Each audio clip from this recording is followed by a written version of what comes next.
আসসালামু আলাইকুম, সবাই আশা করি ভালো আছেন। আমাদের দেশে এখন যে অবস্থা, যে সিচুয়েশন চলতেছে, আমার মনে হয় না আইনের প্রতি কারো আস্থা আছে।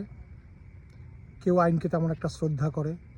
আমাদের গত 15 বছরে যেসব জাজরা ছিল, যেসব কেস হয়েছে, কারই আইনের প্রতি এতটা শ্রদ্ধা নেই। তো আইনের প্রতি শ্রদ্ধাটা ফিরে আনা এবং আইনের প্রতি আস্থাটা ফিরে আনাটা খুবই ইম্পর্টেন্ট। তো আমার কাছে মনে হচ্ছে যে আইনের প্রতি আস্থা ফিরে আনার জন্য এখন যে নতুন সরকার আছে তাদের উচিত শেখ হাসিনা কোনো না কোনোভাবে দেশে ফিরে আনা এবং তাকে শাস্তির ব্যবস্থা করা। এবং এটা করতে হলে প্রথমেই তাদের করা উচিত, আমি শুনছি যে বার কাউন্সিল থেকে হয়তো ইন্টারন্যাশনাল ইয়েতে আপিল করা হয়েছে, সেটা বাট সরকারের এখানে হস্তক্ষেপ করা দরকার। কারণ সরকার যদি ডিক্লারেশন দেয় যে যেই দেশ হাসিনাকে আশ্রয় দিবে সেই দেশের সাথে বাংলাদেশ সব রকম সম্পর্ক ছিন্ন করবে এবং তার অ্যাম্বাসিকে বাংলাদেশ থেকে উঠে যেতে হবে, এইটা হয়তো বা তেমন একটা কার্যকর করা হবে না। কারণ প্রাইম মিনিস্টার ছিল বাংলাদেশের, স্বৈরাচারী হোক যাই হোক, কোনো না কোনো দেশ, রাশিয়া আছে, সোভিয়েত ইউনিয়ন আছে, চেকোস্লোভাকিয়া, বিভিন্ন রকম দেশ আছে যারা হয়তো ওকে সাপোর্ট দিয়ে দিবে।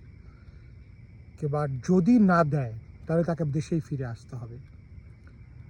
দেশে ফিরে আসলে তাকে যদি শাস্তির ব্যবস্থা করা হয় তাহলে দুইটা জিনিস হবে। এক, মানুষের আইনের প্রতি আস্থা ফিরে আসবে যে না, ক্রাইম করে তো কেউ পার পাচ্ছে না।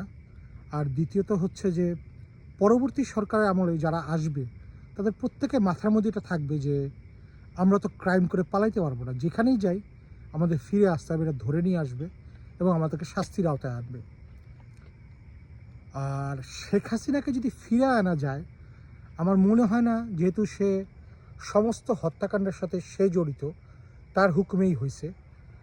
কারণ এই লোকগুলো তো আর নিজের থেকে, মানে নিজের আগ্রহে মানুষকে খুন করা নেই, তার অর্ডার ছিল দেখি করছে। তো তাকে ফিরে আনার পরে তাকে আসলে শাস্তি হিসেবে আমার মনে হয় ফাঁসি দেওয়া উচিত না। তাকেও আমরা আয়না ঘরে রেখে দিব, যেভাবে ওই কয়েদিগুলোকে যাদেরকে রাখা হয়তো আয়না ঘরে, কয়েদি বলাটা ভুল হয়েছে আমার, যেসব নিরপরাধ মানুষকে বাক স্বাধীনতার কারণে বা পলিটিক্যাল ব্যাকগ্রাউন্ডের কারণে তার ক্ষমতাকে বৃদ্ধি করার জন্য পলিটিক্যাল অপোজিশনের লোকজনকে সে 8 বছর একটা লোককে যদি আপনি গুম করে রাখেন, মেরে ফেলার থেকে ভালো। কারণ এই লোকটা ফিরে আসছে, হয়তো তারা এখন ফিরে আসছে কিন্তু তাদের বাকি জীবন কিন্তু শেষ। যে সন্তানকে সে 1 বছর রেখে গেছিল তার এখন 13 বছর বয়স, বা 8 বছর যদি রেখে থাকে তার এখন 9 বছর বয়স। এই 9 বছর তার সন্তানকে সে দেখে নাই, তার সন্তানও জানে না তার বাবা কোথায়। তো এই মহিলাকেও আমরা আয়না ঘরে রেখে দিব, তাকে ওইভাবে খাওয়া দাওয়া দেওয়া হবে যেভাবে বাকি সবাইকে দেওয়া হতো, এবং তার পরিবারকে জানানো হবে না সে কোথায় আছে।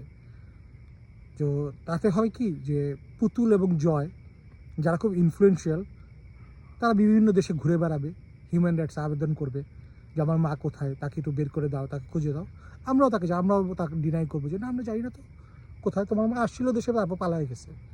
সো তাকেও আমরা আয়না ঘরে রেখে দিব, এটা হবে তার জন্য বেস্ট শাস্তি। বাকি জীবন সে আয়না ঘরেই থাকবে, তার বানানো ঘরে তাকে রাখাটা খুবই ইম্পর্টেন্ট। বাট সবচেয়ে বেশি ইম্পর্টেন্ট তাকে দেশে ফিরে আনা, শাস্তির আওতায় আনা।